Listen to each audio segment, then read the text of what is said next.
So I'm just thinking get some framing material and get some building material from my mini lumber yard over here. I think I'm going to frame the farm stand with 4x4s, maybe some lap joints. We'll see what we end up doing. And then I figured these true 2x by 14, actually those are 16 inches wide. I will rip those into rafters. It's not going to be that deep of a structure. And then I figured I'd bring up some 5/4 pine slabs too that I can square off and also leave a live edge for some of the shelving. And you know, I like going into these projects with a bunch of material options. There's no reason for this to be made out of hardwood. The 4x4s are all white cedar, which are super impervious to elements. And then a lot of the interior stuff will be done out of white pine because it doesn't need to have super crazy structural or flexural strength. And yeah, then once we have the structure built, we'll just figure out how we want to do the finishing touches in the inside. And then maybe we'll use some cooler hardwoods, but I think hemlock and white pine will look great. So I think what we're going to end up doing is a couple of long posts in the front, a couple of shorter, slightly shorter posts in the back. I really like these white cedar 4x4s. They're really nice. Pretty impervious to the elements. There's some nice rounding on this. You know, these were cut out of smaller trees. We'll use these for fronts, and then we'll cut them, square off the ends, cut them to length, and then we'll figure out how we want to join everything together. Whether we do, you know, some kind of lap joints where you know, run the circular saw up, chisel out a groove, and then connect them together, you know, via another 4x4 as a header, and then we'll have you know, ones lower as well for supports. Yeah, I like going into these things without really a plan, just kind of a quick visual, and then I kind of come up with the plan as we go. But I think we're thinking somewhere around, you know, 6 feet in width, probably 2.5 to 3 feet deep, and when all said and done, probably about 7-ish feet tall, maybe just under that on the front opening. First step is just let's build the frame of it and go from there. So let's get these ends squared off.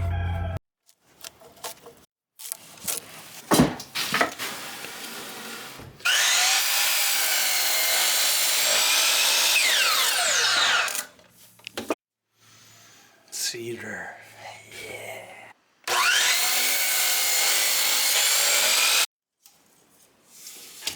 6 feet, 6 inches.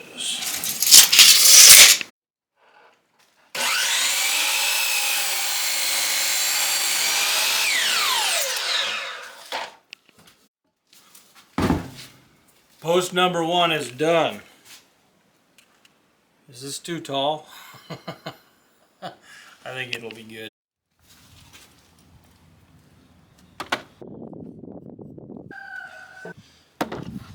Post 1 right.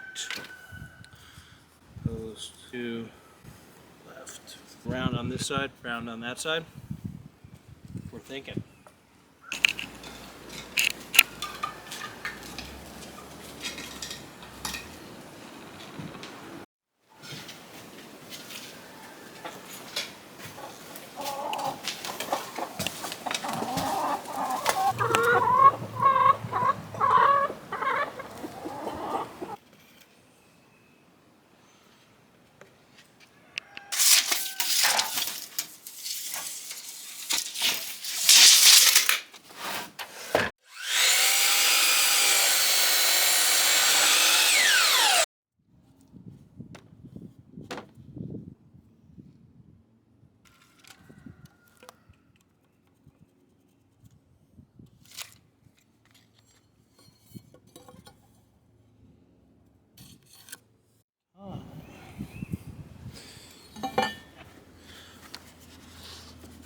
Sometimes cheating can be very, very good. Other times it can be bad.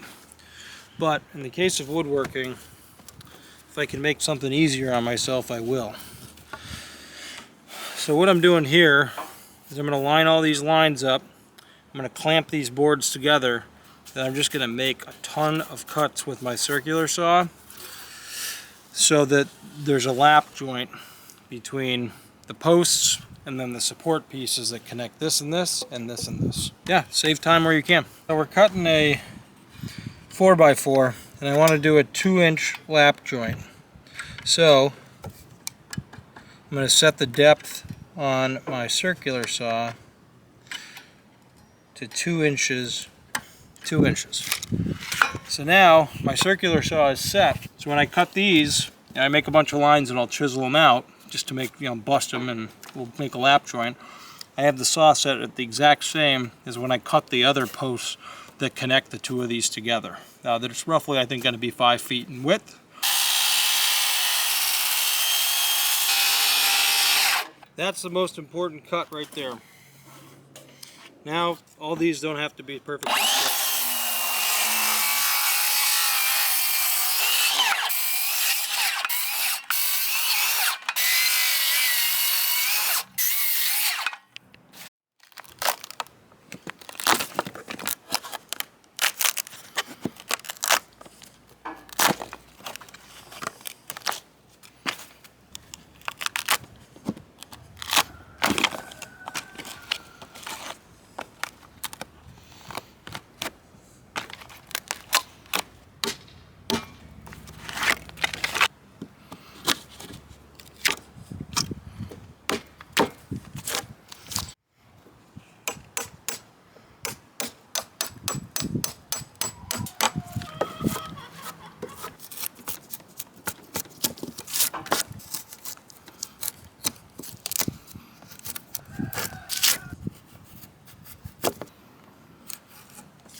So we've got the top, we'll call it a header, if you will. Now we're going to get the lower support that's going to connect and run via a 5 feet span front back.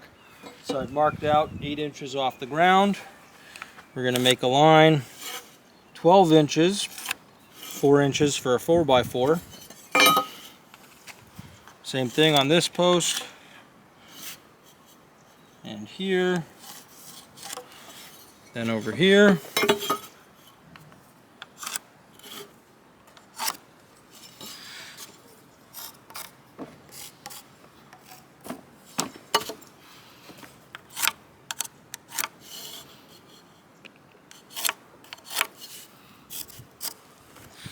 Now, one of the other ways to do this, so the headers was fine to cut all as 4, but we want this lower board to really be even between the left and right side.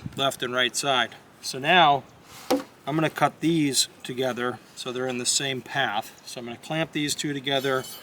We'll notch this all out, make it as flat as we can, and then I'll cut 5-footers. So there'll be a 5-footer that runs and a 5-footer that runs.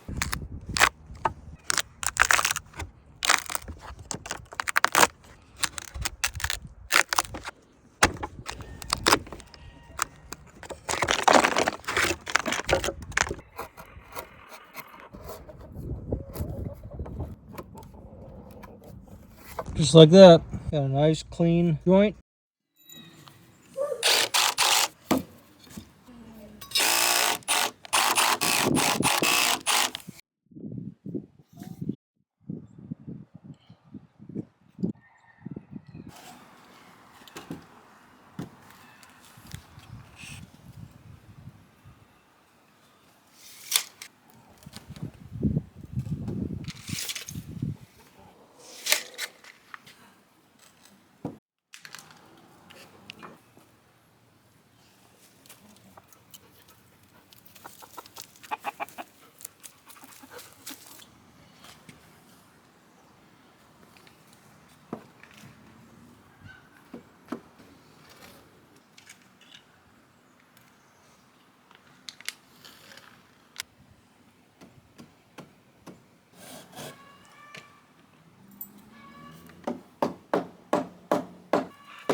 All right, so we just got the bird's mouth cut all figured out here.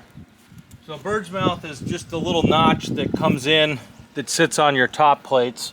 Now this is a little bit different than, you know, a standard gable roof where you would end at your ridge beam. You need to know your roof pitch, which this is a 212. So for every 12 inches over, it goes up 2 inches, and that's calculated for the angle of the roof based on this width here. So if I wanted to have a certain distance from here to here, I know, like if this was a standard ridge beam, this is the hypotenuse of this triangle. So I know this is a 90-degree angle here, and I know that this distance is 36 inches between this and this. So in calculating that out, I determined that this distance between this line and this line was 36.5 inches, because it's not that big of a rise and run. Just to quickly talk about speed squares. So these things really come in handy for a multitude of purposes, but one of the things that they are really good at doing is helping you to find the common rafter angles. So you'll see on the speed square that this says common. These are all your common rafters. So to calculate that angle, it was just a matter of finding that pivot point. And then when you bring this over from that pivot, you see the word pivot here, you bring that over and you bring that to the 2 on your common scale, and that gives you your angle. Now that happens to be a 10-degree angle. So that's a bird's mouth cut on a lean-to style roof, 6 inches of overhang on each side. One of the beauties of doing this as the first one to test it is that now this becomes your template. And we're not going to go in and install this even though it's ready to go. I'm going to take this and I'm going to trace it onto each of the other subsequent rafters. And what that will do is allow for consistency and save time, so I don't have to calculate all the distances over and over again. You lay it out on the board, you mark your lines, you cut them, and that's it. Now you get it all laid out on top of each other. Line, line, line. Line, line, line. That's it. So now we have a cut, cut, and a cut. Really important to note, template. Do not think that this one's just done and then take your next board and trace that board onto this board. If there's a little anomaly in this board to this board, you're going to have an issue if you use this board as your new template. So do not do it. It'll cause issues downstream. So use your template consistently on every single one that you're going to make, and that'll help mitigate some of those issues. Now the easiest way to cut these out is just taking your circular saw, making a cut, taking your circular saw, making a cut, finishing them with the jigsaw. There's a ton of different ways that you can do it. Some people just cut them out by hand. They don't need to be perfect. It's framing. They just need to follow those same angles so that everything lines up from a trim standpoint and it's structurally sound. So let's get them cut.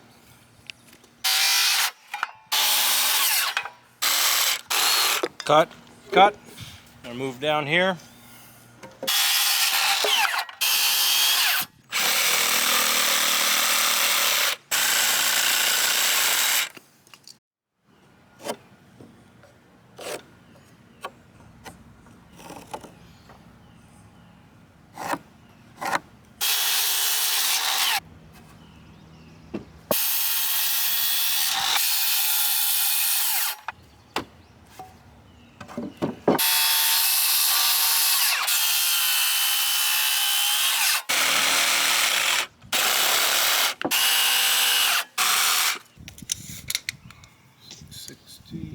I am going to pre-drill these just because it's white pine and it should be soft enough that it won't split.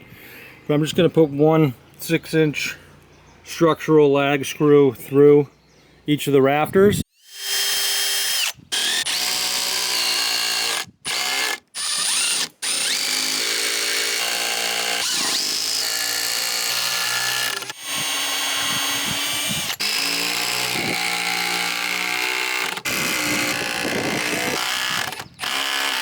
Done.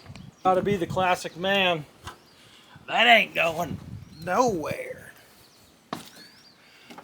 Nowhere.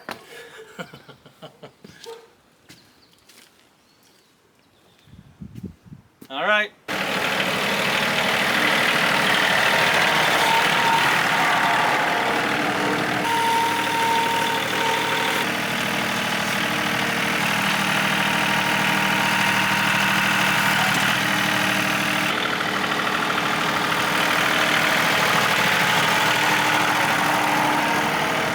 Now we're gonna get some siding going. We're just gonna use big 1x. Actually, I think these are, yeah, 5/4, but not planing it, not doing any of it. I'm just gonna leave them wide. Just cut a straight line. I cut the live edge off of that side, set 20 inches. Now we're gonna run a chalk line, snap it, cut it, and we'll start cutting boards.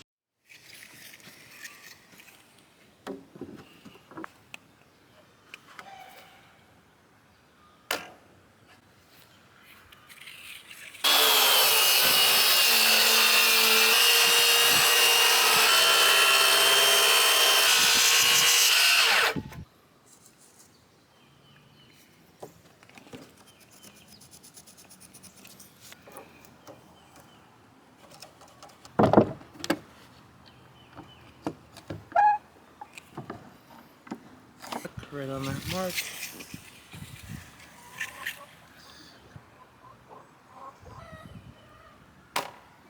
Snap line.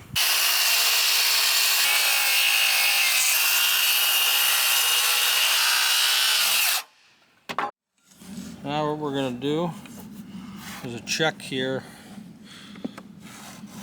And just make a nice straight line. I could go get my drywall square, but this works just fine. Make a straight cut, then mark it.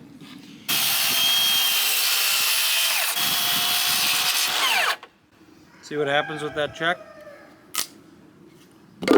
Pine. That's why we cut that off. Flip it.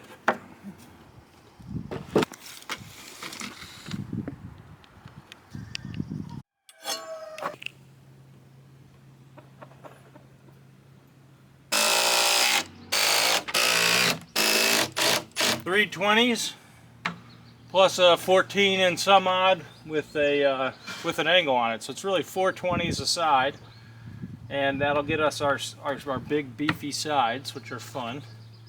Then we'll figure out what we want to do on the back. Look at that, huh? Now we'll cut a custom piece. I don't know if I'll do that yet. I'll just keep running with these for the other side. I'll do 3 more. Then we'll figure out this nice cut. We already know what the angle is. Then we'll just figure out how we're going to want to do the trim. You know, at least going up all the way to the back.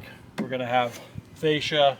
I don't know if I'm going to put soffit boards in it, but we're definitely going to have a fascia board along here. If you look down at this board, there's just a slight cup.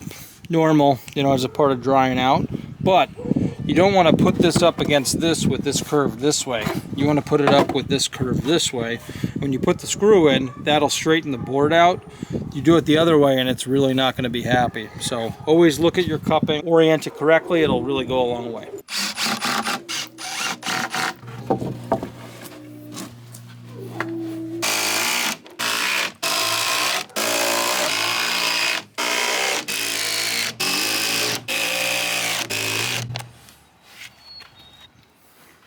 Looking good.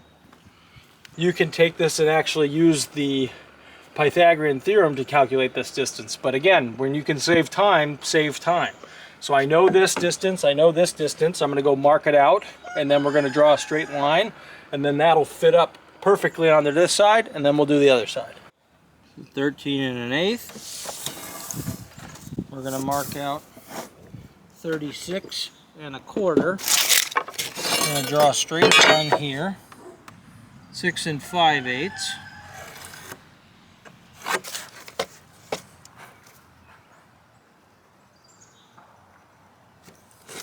So now we've got this point here, and we have this point here.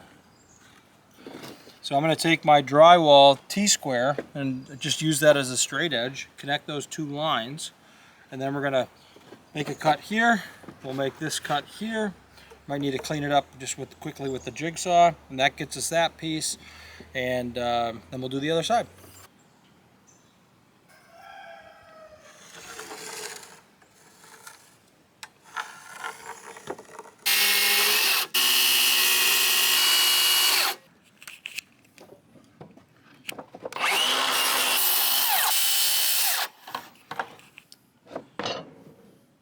I want this to break, so we're going to hold it.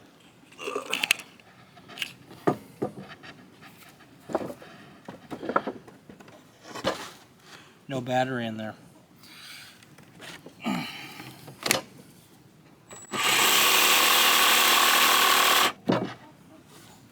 Okay.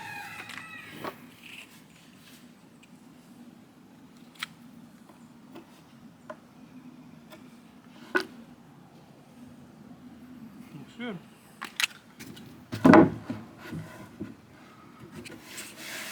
Oh yeah. Screw this in, move on to the next side.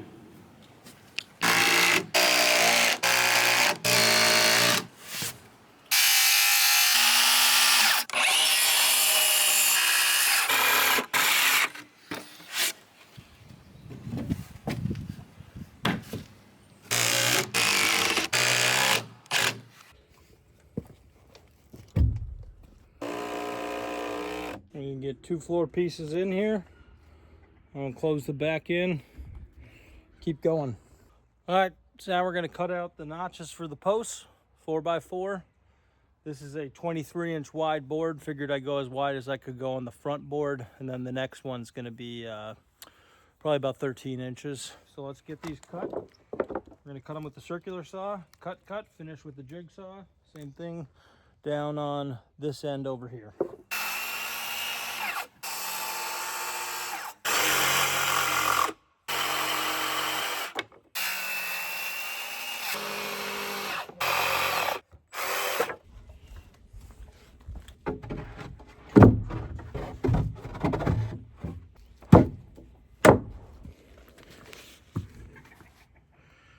Looks good.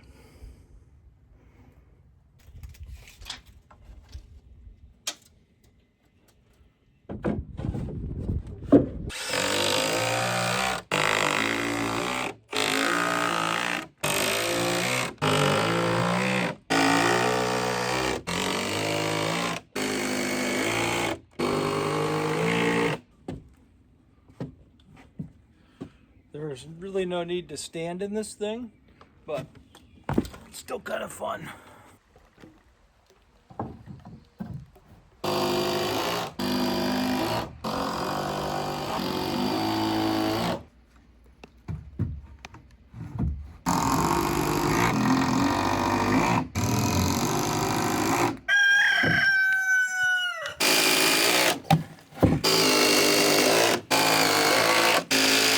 Alright, so what I'm thinking here is that we're going to try to get 3 inches of overhang on this end and that end. I'm putting this fascia board on first so that my roof will come out, and I'll start it so it has a little bit of overhang as well. Now we're already past the building here, but it's still nice to have the water shed and have room for drip edge and things like that.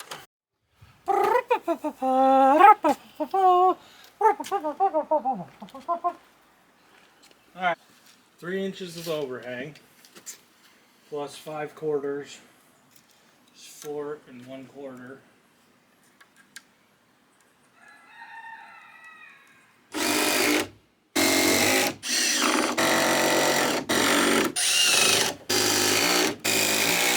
I'm for a roof.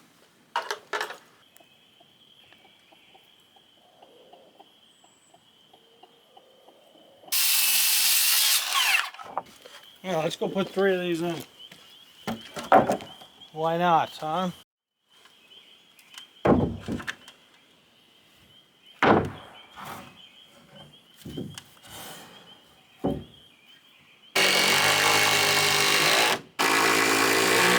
Little anomalies in between them isn't a big deal because we're gonna end up putting metal over the top, so like little cracks are no big deal. This is way overkill for a roof.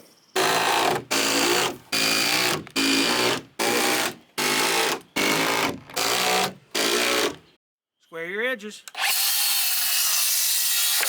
Don't matter if you come from the sawmill or the hardware store. Your edges are never square until you square them with your square. It looks like a triangle to Bailey.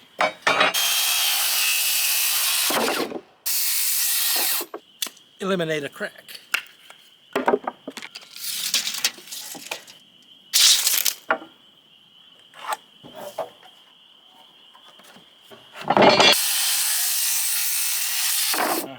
Money!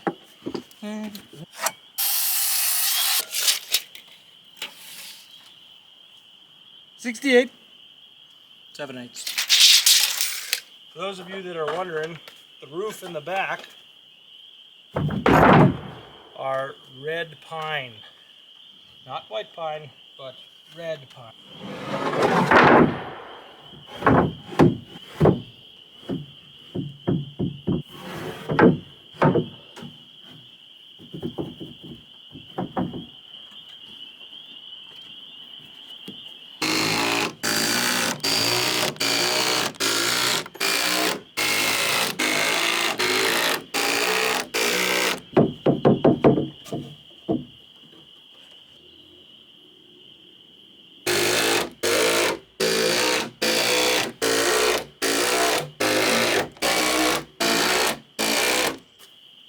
Alright, we got ourselves a roof.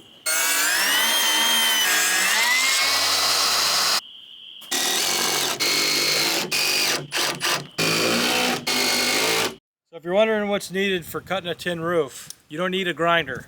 A pair of tin snips, something to draw a straight line with, and then once you get it all laid out, drill bit that can go through metal, bit to drive these self-tapping metal screws. It's a hex head, and it has a neoprene washer for making sure that it's all watertight. That's it. This will go in here, screw it in, but I'm going to pre-drill the holes. They will go through, it just makes it easier to pre-drill the hole. So I want 1 inch of overhang on each side of the roof, and what that's going to mean is that I need 53 1/4, so 2 inches additional to the plane of that roof. And so what I just did was I made several marks at 53 1/4, and then I connected each of those dots using the T-square to just have one nice continuous straight line. There are 4 sheets here.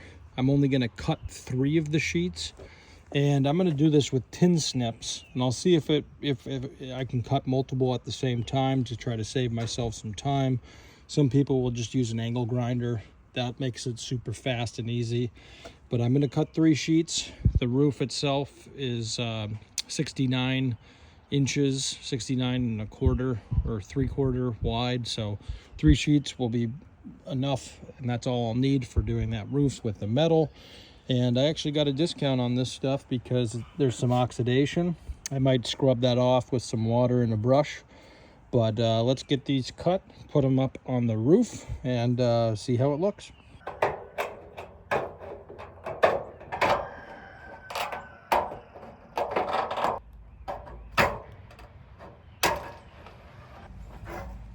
Three sheets, cut, 10 snips, no big deal.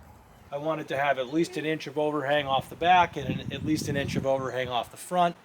In the event I want to put drip edge in down the road, which I probably won't, it's all set up for it. And then there's a little bit of overhang on each side because this is going to get blocked in. I wanted to make sure that there was a little bit of overhang on each side as well, and that the water travels past all of the walls. The last step is just taking the fasteners and getting it screwed in. They have a little flange with a gusset on it, so it'll be watertight.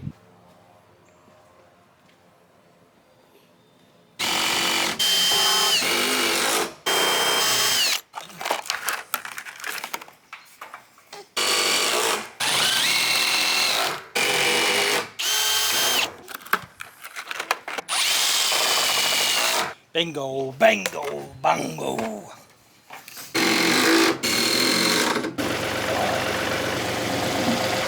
So I put some sacrificial boards on it. It's heavier than it looks. We're going to put the forks underneath, so that way the forks are not actually making contact with any of the framing. They're 4x4s, they'd be fine, but preventative measure just to make sure. I'm going to try to get this rack all the way up against this, slightly tilt it back, and just get it out of our walkway. I'm not really sure why I built it here.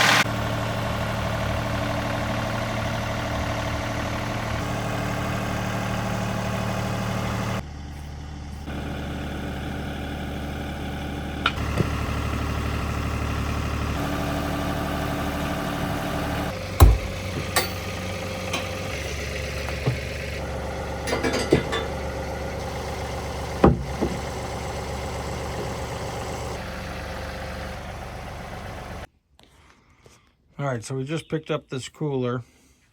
This is a 65 quart Pelican. And the reason why I like this one is the handles are easily accessible. I can still block in a bunch of it with wood. Easy to open. Comes up, 65 quarts, plenty big. You can get ice down underneath. Can fit the egg cartons that way or this way. But the really nice part about this cooler, I'm sure because it was designed to go on a boat being secured down, is I can secure this down in 4 corners with chain just to keep people honest. And then I'll box in around it so that the cooler basically just sits with boards up to like right in here. So I'm just experimenting right now, but something like that where boards just sit all the way around it, and so people can access the eggs. It'll keep them cool in the summertime, and it'll keep them warm enough in the wintertime without freezing. 65 quarts, this will hold ice and keep it ice if it's closed for at least 7 days, if not longer than that. So I think this is a pretty good setup. Now I just need to box this in.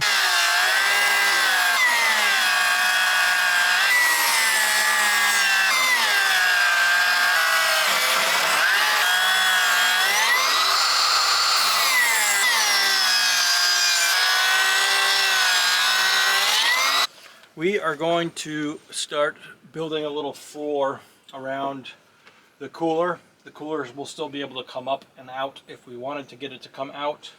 So it probably won't, but it'll be nice to build it in so that we can. So I'm going to be building basically a little floor section in here, little banner that covers the logos and stuff in here, so the cooler's kind of nested in.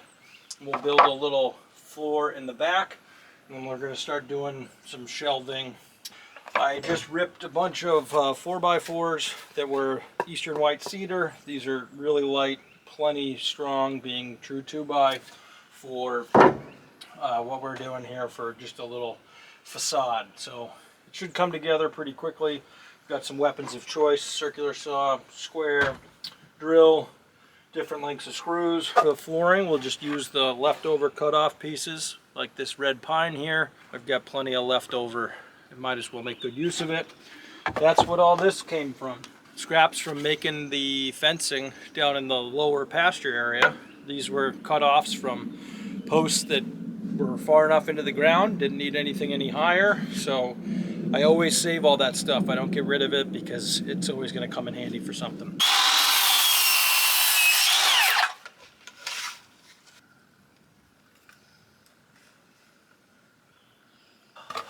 Don't like when that happens.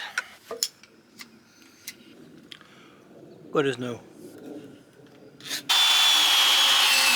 We're gonna go 10 1/4 top plate, which isn't really necessary, but I'm going to because we might put firewood on it. We'll put a 2x4 in here, connected to these two 4x4s, And then that'll be plenty span for 5/4 rough cut red pine. You know, it's going to be plenty strong. And then we'll have a nice long piece along the back. And I'm going to go make this go faster and cut a bunch of 10 1/4s over in the shop with a miter saw. Alright, we're back. Got some short 10 1/4 blocks out of eastern white cedar. Let's get them installed.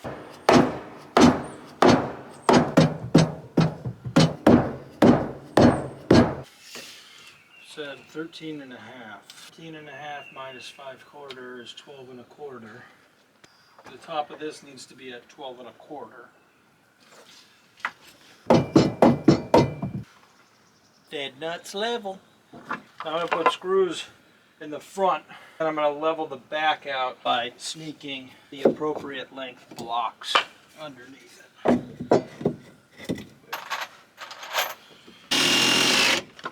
Yes, sirree, Bob. Now, if we factor in this measurement here, which should be 2 inches, true 2x, that would mean, theoretically, that it should be 10 1/4. Those are all perfectly 10 1/4. What's not perfect is the floor. Doing a little curve from when I was using my Alaskan Mill. What do you think about that? Still dead nuts level. Once I get that piece supported there, I'm going to put a couple of screws going down into another support piece here, just because it is going to bear some weight.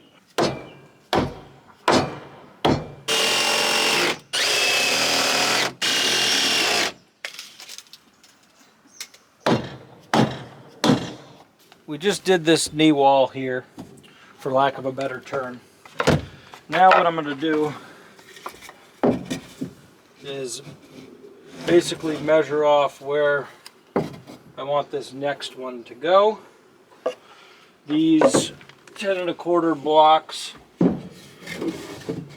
are going to get screwed in to the flooring. Then a 2x4 is going to go down on top of it. You know, something to that effect. And then we can run floor that goes this way, like decking basically.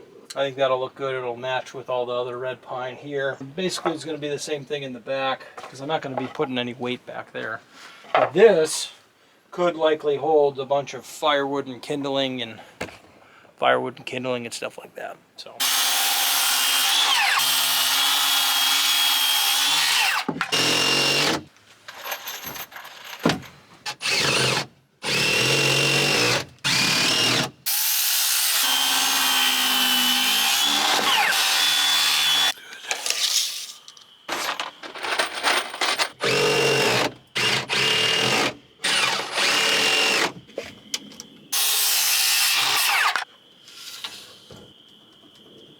Always look, you're usually on one side or the other of your mark. I always try to look. Now, framing tolerances, you know, they often will say is within a 1/2 inch. I just am anal about doing things more like finished carpentry. But I gotta remember I'm building a farm stand, not working inside the house.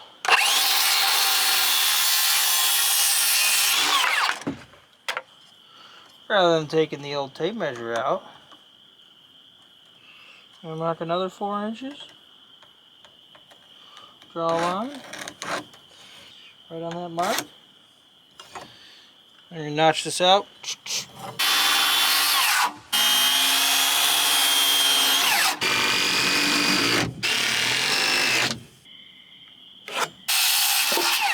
At 5 1/2 inches.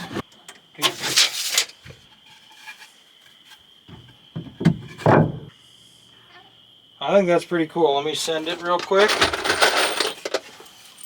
4 screws.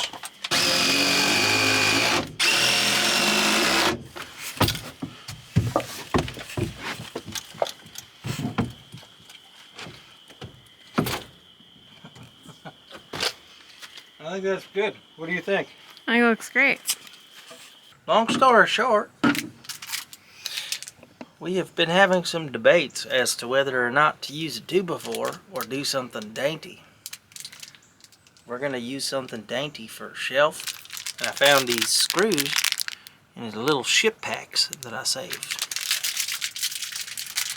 I don't recommend using these screws. This is to hold a picture of a dame chicken.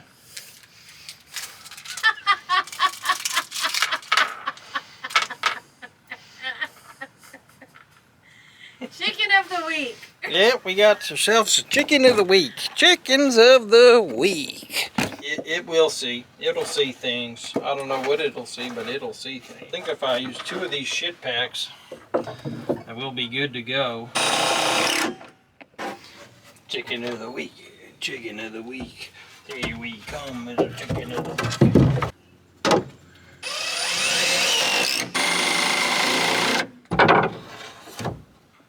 I've gotten the green light. There's a shelf. Half of doing a project is just picking the same little things up over and over again and moving them around.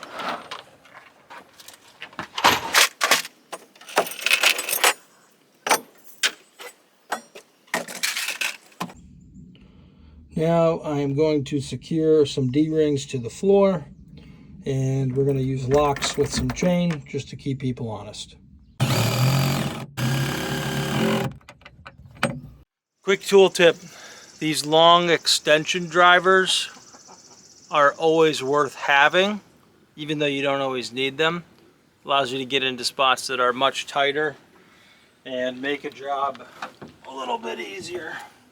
And I do like the Milwaukee ones because the Milwaukee ones are still magnetic, which come in handy. I'll put this in this. Add your fastener.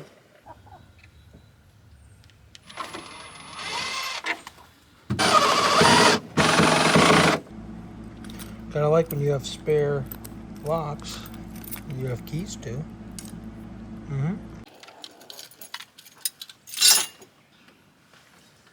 All right.